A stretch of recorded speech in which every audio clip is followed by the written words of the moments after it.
السلام علیکم ورحمۃ اللہ وبرکاتہ۔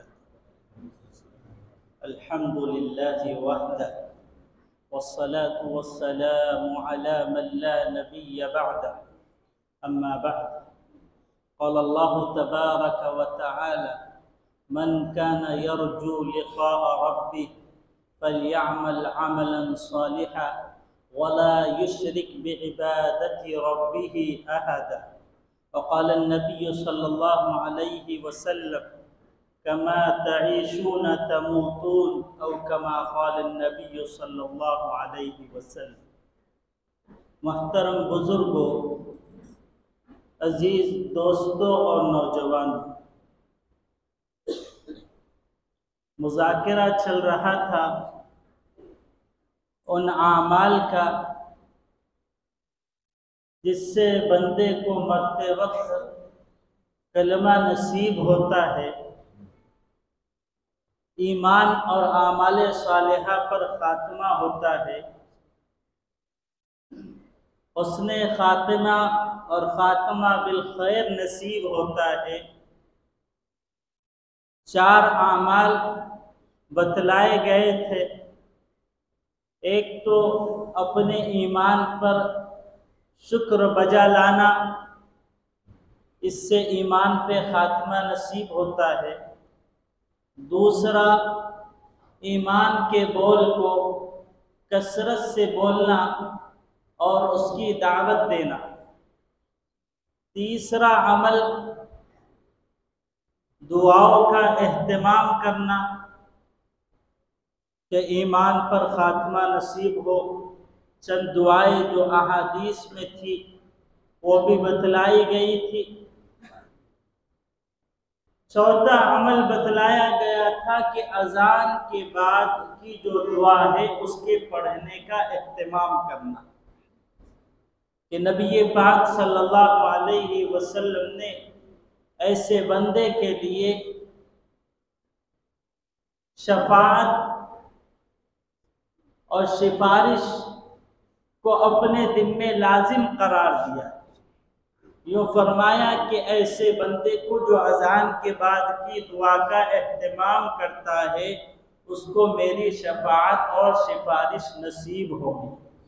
یہ چار اعمال پر تفصیل سے 2-3 جمعہ گفتگو کی گئی تھی، اور بہت سارے احباب گزشتہ کے بیانات سننے کا بھی اہتمام کرتے ہیں، اور کچھ مخلص ساتھی، اللہ ان کو جزائے خیر دے، اللہ ان کے ایمان عمل میں برکت دے، وہ باقاعدہ اس کو ریکارڈ کر کے امت تک پہنچانے کی کوشش بھی کرتے ہیں۔ تو جس کو سننے کا اہتمام ہے وہ جو ہے ان گزشتہ جمعہ کے بیانات کو سن سکتا ہے۔ پانچواں عمل جس سے ایمان پر خاتمہ نصیب ہوتا ہے وہ ہے مسواک کا اہتمام کرنا۔ اللہ تعالیٰ کو پسندیدہ اعمال میں سے ایک عمل مسواک کے کرنے کا اہتمام کرنا بھی ہے۔ اس لیے اللہ تعالیٰ نے وہ نماز جو مسواک کے ساتھ ادا کی جائے اس کے ثواب کو بڑھانے کا اور اضافہ کرنے کا بھی اپنے نبی کے ذریعے سے فرمان سنایا ہے کہ جو نماز مسواک کے ساتھ ادا کی جائے اس کا درجہ بڑھ جاتا ہے، اس کا ثواب بڑھ جاتا ہے۔ علامہ شامی رحمۃ اللہ علیہ نے مسواک پکڑنے کا طریقہ بھی بتلایا کہ انگوٹھے کو جو ہے مسواک کے اوپری حصے پر رکھا جائے، اور اخیر کی جو کانی انگلی ہے وہ اخیر کے حصے پر رکھی جائے، اور 3 انگلیوں سے درمیان میں مسواک پکڑی جائے۔ حدیث پاک میں یہ بات موجود ہے، نبی پاک صلی اللہ علیہ وسلم کا فرمان ہے کہ اگر بندوں پر مشقت کا ڈر نہ ہوتا تو ہر وضو کے ساتھ میں مسواک کو لازم اور ضروری قرار دیتا۔ کتنا اہتمام کیا جا رہا ہے اور کتنی پابندی سے تاکید سے یہ بات کہی جا رہی ہے کہ اگر مشقت کا ڈر نہ ہوتا تو ہر وضو کے ساتھ مسواک لازمی اور ضروری۔ اس لیے اس اہتمام کو سمجھنا ہے اور مسواک کی پابندی کرنا ہے۔ حدیث شریف میں یہ بات بھی موجود ہے کہ جو بندہ مسواک کا اہتمام کرتا ہے، مرتے وقت ملک الموت آتے ہیں، موت کا فرشتہ وہ آتا ہے اور سب سے پہلے جو شیطان آخری سانس تک اسے ورگلانے کی، وسوسہ پیدا کرنے کی کوشش جو کرتا ہے، اس شیطان کو یہ دور کر دے۔ ملک الموت شیطان کو دور کرتے ہیں اور اس بندے کو کلمہ یاد دلاتے ہیں، جس کی وجہ سے وہ بندہ جو مسواک کا اہتمام کرتا ہے وہ کلمہ پڑھتا ہے۔ علامہ شامی رحمۃ اللہ علیہ نے یہ بات لکھی ہے، من منافعہ تذکیر الشہادت عند الموت، کہ مسواک کے جہاں اور بہت سارے فائدے ہیں، فضائل اعمال ہم پڑھتے ہیں، حضرت زکریا رحمۃ اللہ علیہ نے 70 سے زائد فوائد مسواک کے لکھے ہیں۔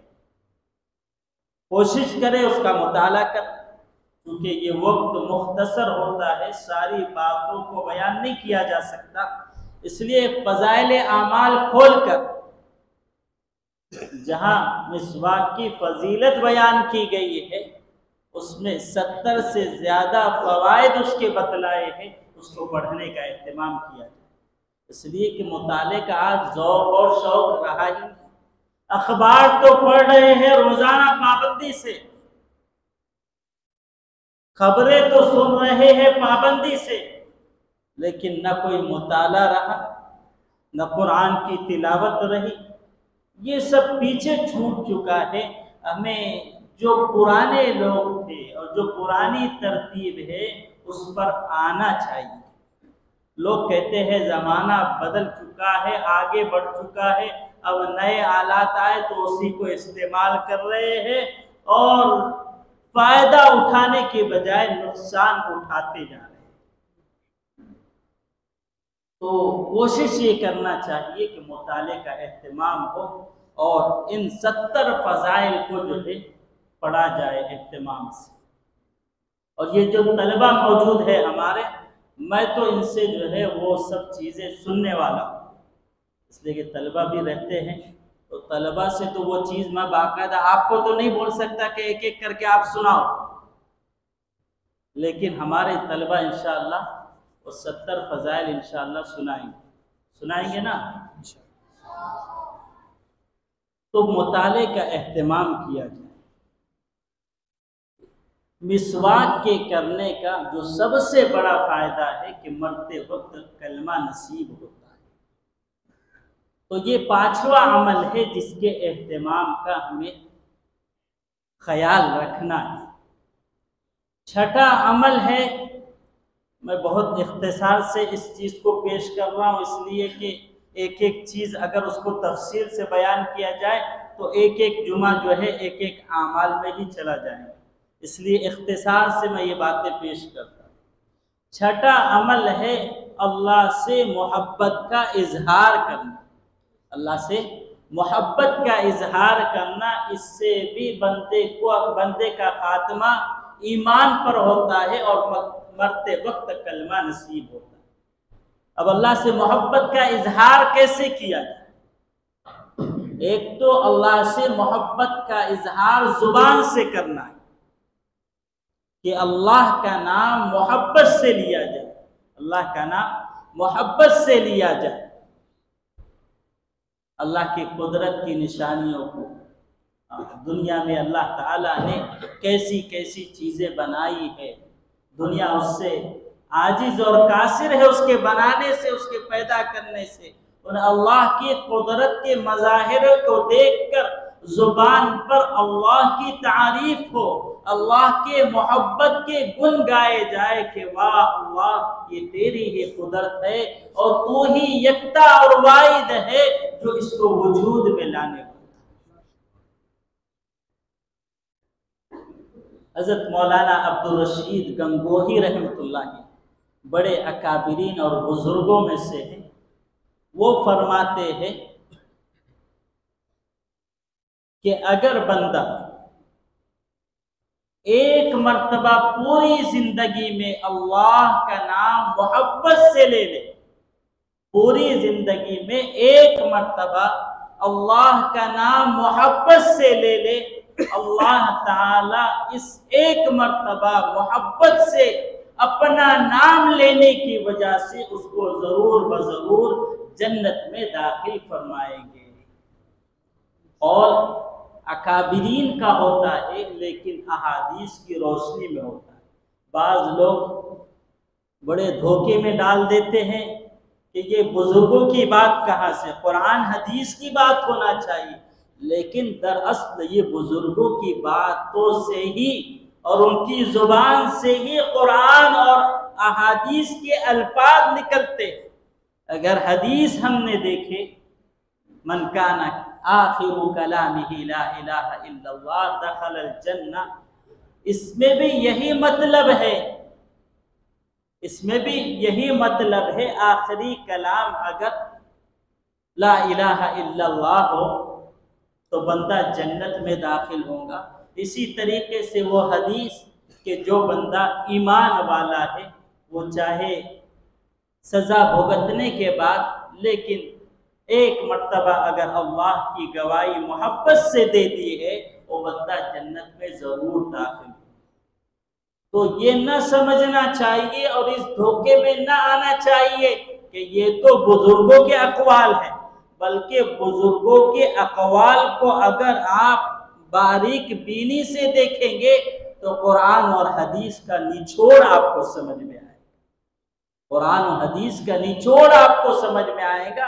یہ اعمال جو 10 اعمال ایمان کے خاتمے پر جو مشائخ نے بتلائے ہیں یہ اپنی طرف سے نہیں بتلائے ہیں، بلکہ قرآن اور حدیث کا جو انہوں نے گہرا مطالعہ کیا ہے، اس باریک بینی سے جو قرآن و حدیث کو دیکھا ہے اس میں سے یہ مواد نکال کر قرآن و حدیث کا نچوڑ امت کے سامنے پیش کرتے۔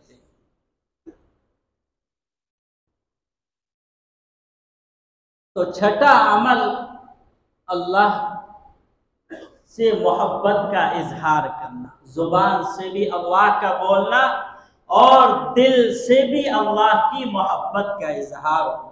ظاہر بات ہے دل سے محبت کے اظہار کا مطلب یہ ہے کہ اللہ کے احکام پر، اللہ کے ارشادات پر، اللہ کے فرمودات پر عمل کیا جائے، یہ ہوگا اللہ سے محبت کرنا دل سے۔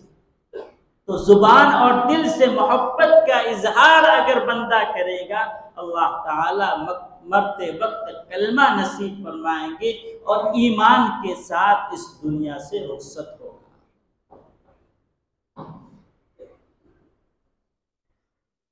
ساتواں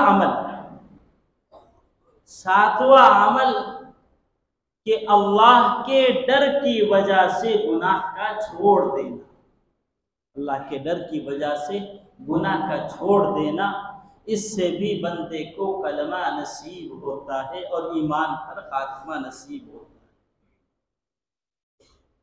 حدیث شریف میں بات موجود ہے کہ جو بندہ اللہ کے ڈر کی وجہ سے، اللہ کے خوف کی وجہ سے، اللہ کی عظمت کی وجہ سے گناہ کو چھوڑ دے، اللہ تعالیٰ اس کو عرش کا سایہ نصیب فرمائے، عرش کا سایہ نصیب فرمائے۔ اور ایک مثال سے بات سمجھ میں آئے گی۔ حضرت امام شافعی رحمۃ اللہ علیہ کا دور ہے، حضرت امام شافعی رحمۃ اللہ علیہ کا دور ہے۔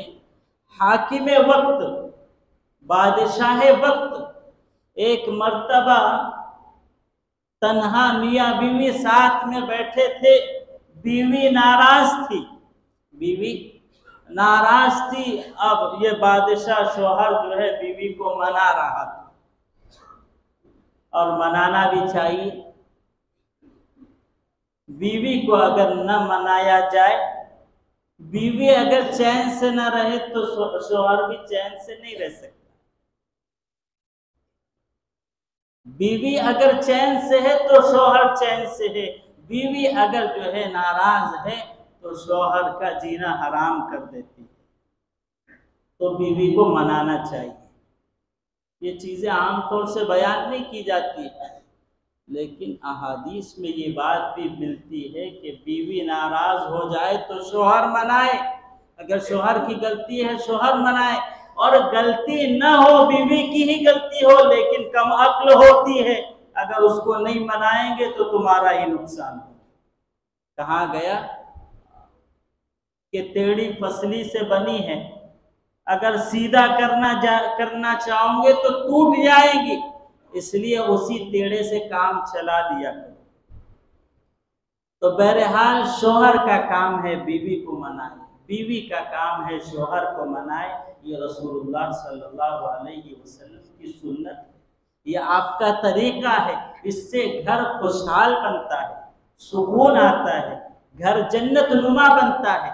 ہمارے لیے تو ہنسنے کی بات ہے، ہمارے لیے تو ایک لطیفے کی بات ہے کہ بیوی کو کیسے منائے، لیکن دراصل یہ رسول اللہ کی سنت ہے کہ آپ علیہ السلام کے وہ واقعات بھی موجود ہیں کہ ایک مرتبہ حضرت عائشہ رضی اللہ تعالی عنہا سے نبی پاک نے ریس لگائی، دوڑ لگائی ہے۔ پہلی مرتبہ تو آپ صلی اللہ علیہ وسلم جیت گئے، دیکھا کہ عائشہ کا چہرہ اداس ہو گیا ہے، اس کو بھی خوش کرنا ہے، فرمایا چلو دوسری بار دوڑ لگاتے ہیں۔ خود نبی پاک صلی اللہ علیہ وسلم ہار گئے، عائشہ جیت گئی اور کہنے لگی اب تو میں جیت گئی۔ نبی پاک صلی اللہ علیہ وسلم بھی خوش ہو گئے۔ تو گویا نبی پاک صلی اللہ علیہ وسلم کا منظور اور مقصود یہ تھا کہ حضرت عائشہ رضی اللہ عنہا کے چہرے پر بھی خوشی کا اظہار ہو۔ تو میرے عزیزو، یہ ہنسنے کی بات نہیں ہے، بلکہ کوشش کی جائے کہ بیوی کو منایا جائے، اس کو خوش رکھا جائے۔ ہاں، اطاعت الہی میں یہ نہیں کہ اگر کسی نافرمانی کا حکم دی، کسی گناہ کے کرنے کا حکم دی تب منایا جا رہا ہے، فرمایا کہ نہیں، جو جن باتوں میں اس کو خوش رکھا جا سکتا ہے کوشش کرنی چاہیے۔ بہرحال بات دوسری طرف نکل جائے گی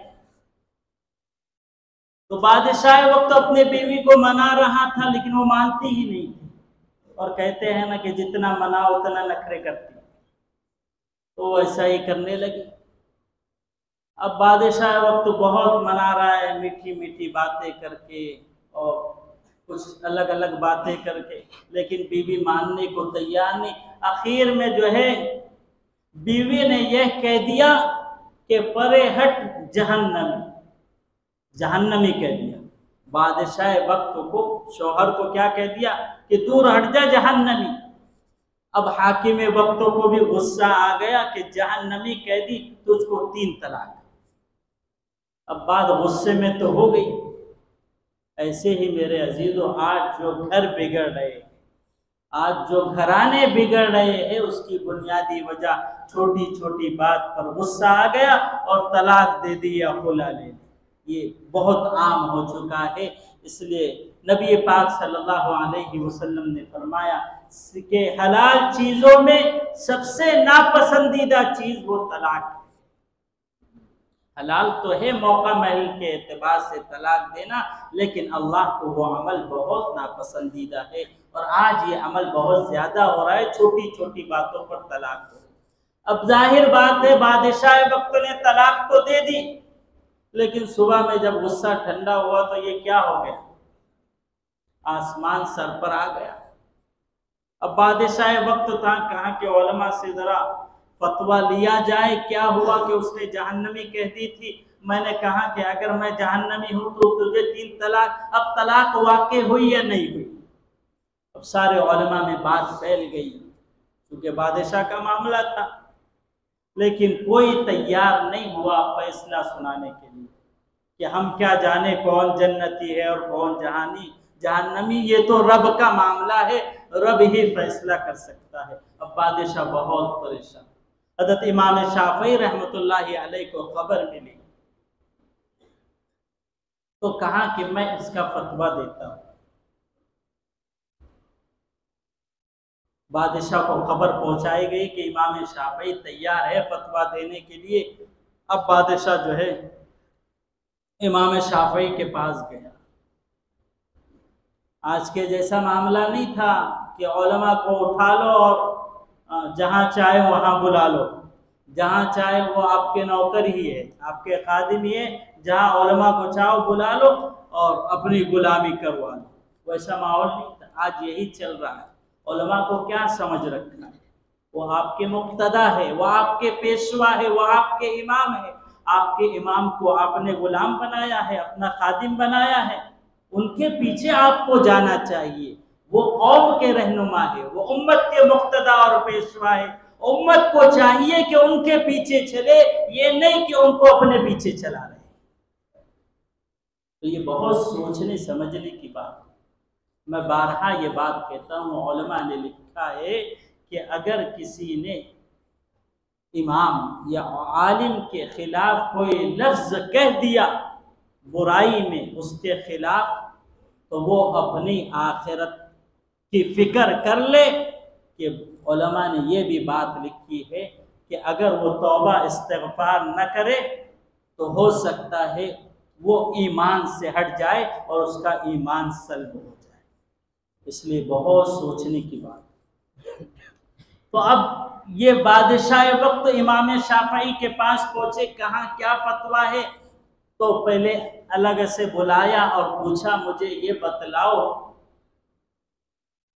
کہ آپ کی زندگی میں کوئی ایسا واقعہ پیش آیا ہے کہ اللہ کے خوف اور اللہ کی ڈر کی وجہ سے تم نے گناہ چھوڑ دیا؟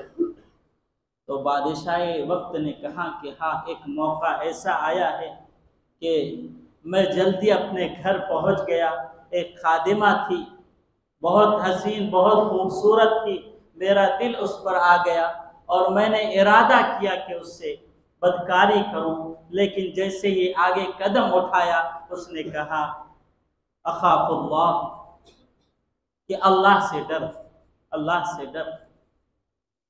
تو وہ ڈر میرے دل میں پیدا ہو گیا اور میں نے گناہ کو چھوڑ دیا۔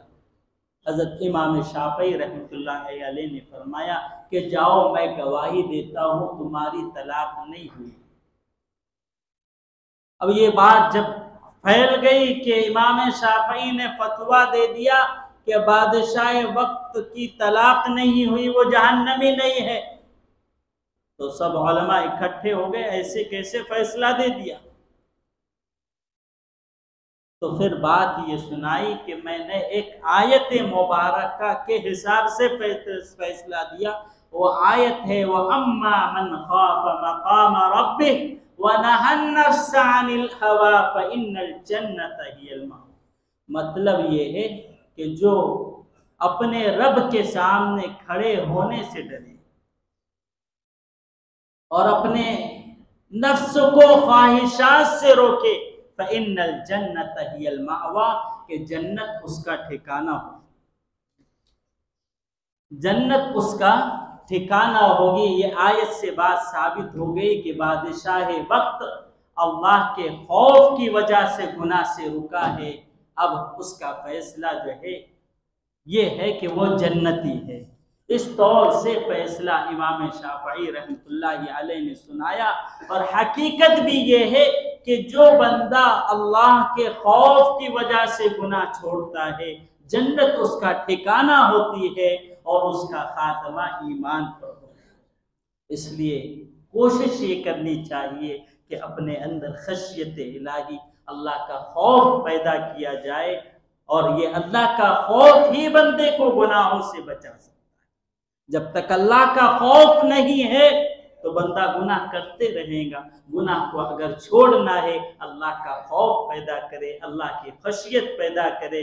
جب بندہ یہ تصور کرے گا کہ میرا رب مجھ کو دیکھ رہا ہے، وہ ہر جگہ ہر وقت ہر جگہ موجود ہے، اس لیے کہ انسان جو گناہ کرتا ہے وہ تنہائی میں کرتا ہے کہ کوئی دیکھ تو نہیں رہا، کوئی دیکھ تو نہیں رہا ہے، وہ شرم سے اور گناہ لوگوں کے ڈر کی وجہ سے گناہ چھوڑ دیتا ہے۔ اگر اللہ کا ڈر پیدا ہو جائے گا، اللہ ہر جگہ موجود ہے، تو پھر بندہ گناہوں سے رک جائے گا۔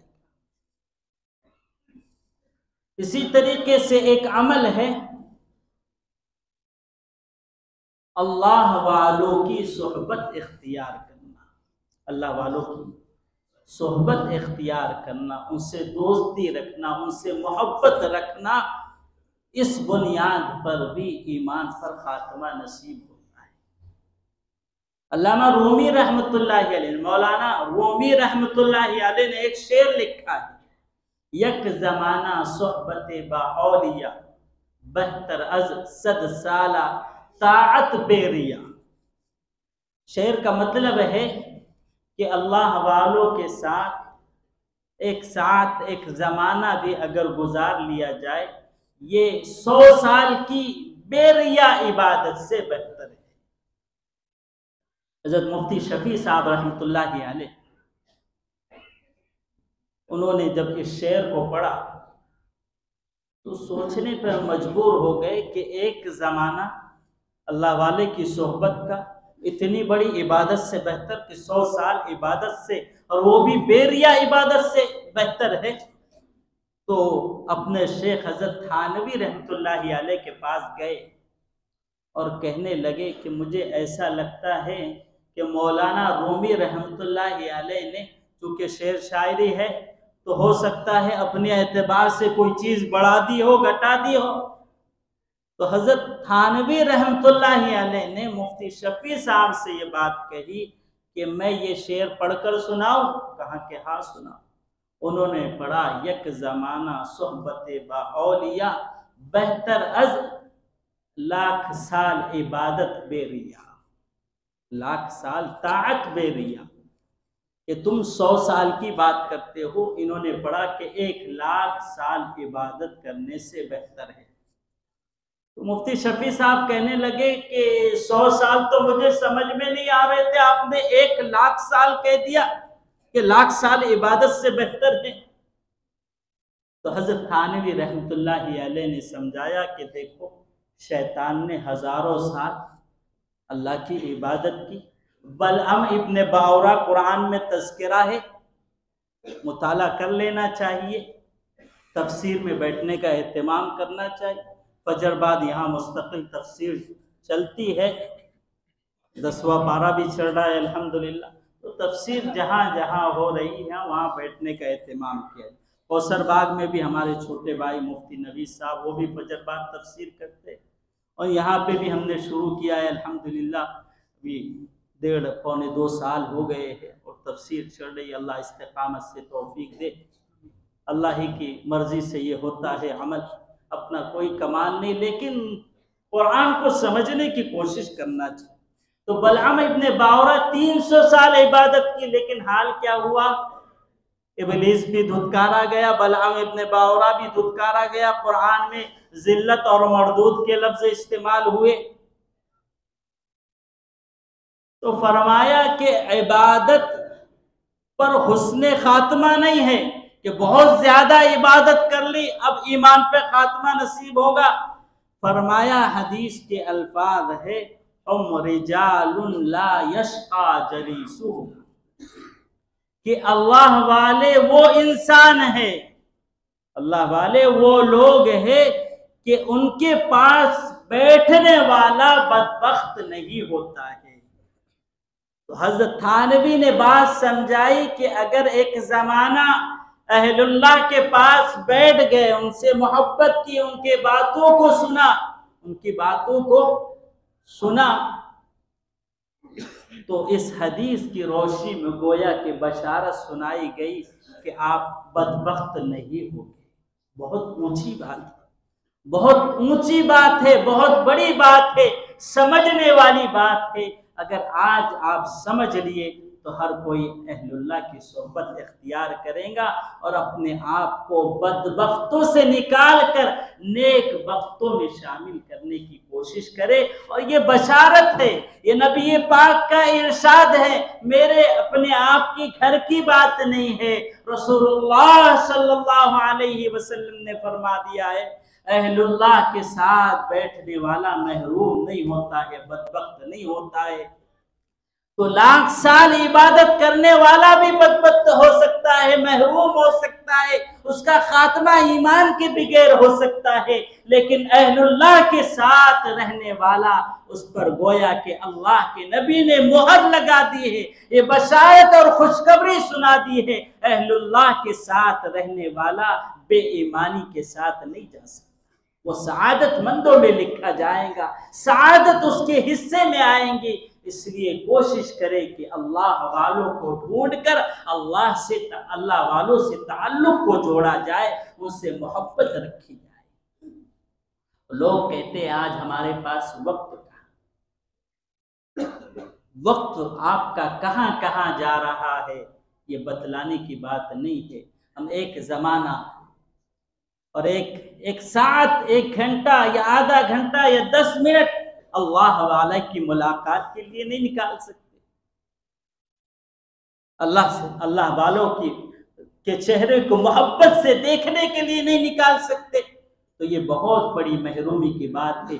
کوشش یہ کی جائے، اپنے ایمان کی اگر سلامتی چاہتے ہیں، ایمان پر خاتمہ چاہتے ہیں، مرتے وقت کلمہ طیبہ نصیب ہو تو اہل اللہ کو ڈھونڈ کر ان کی صحبت اختیار کرو، ان کو محبت کی نظر سے دیکھو۔ بلکہ حضرت مولانا تقی عثمانی رحمۃ اللہ علیہ، حال میں جو ان کا بیان آیا اس کو بھی سننا چاہیے۔ تو مولانا تقی عثمانی رحمۃ اللہ، مولانا تقی عثمانی مدد اللہ نے یہ بات کہی ہے کہ اگر نیک نیت سے، حسن ظن کے ساتھ، اچھے گمان کے ساتھ اگر کسی مؤذن کے ساتھ بھی صحبت اختیار کر لے، اللہ تعالیٰ اس مؤذن اور اذان دینے والے کی برکت سے اس کا خاتمہ بھی ایمان پر نصیب فرمائیں گے اور اس کو وہی صلہ دیں گے جو اللہ والوں کی محبت سے ملا کرتا ہے۔ آج تو مؤذن ہمارا وہ ہے جو ہمارا خادم ہے، جو ہمارے باتھ روم صاف کرے، آج یہی حال ہو چکا۔ مؤذن کا مقام کتنا بڑا ہے، رسول اللہ صلی اللہ علیہ وسلم نے فرمایا کہ اونچی گردن والے جس کا مقام بلند ہوگا وہ لوگ مؤذن ہوں گے۔ آج ہم نے مؤذن اس کو رکھا ہے جو کسی کام کا نہیں، اسی کو مؤذن رکھ دیا، بلکہ دوسرے ملکوں میں مصر وغیرہ میں آپ دیکھیں گے ایک شخص ایک جگہ شیخ الحدیث ہے، بخاری شریف پڑھا رہا ہے اور ایک مسجد میں وہ اذان دے رہا ہے۔ تو اس لیے ہمیں جو ہے اپنے دینی شعار کو اس حساب سے رکھنا ہوگا۔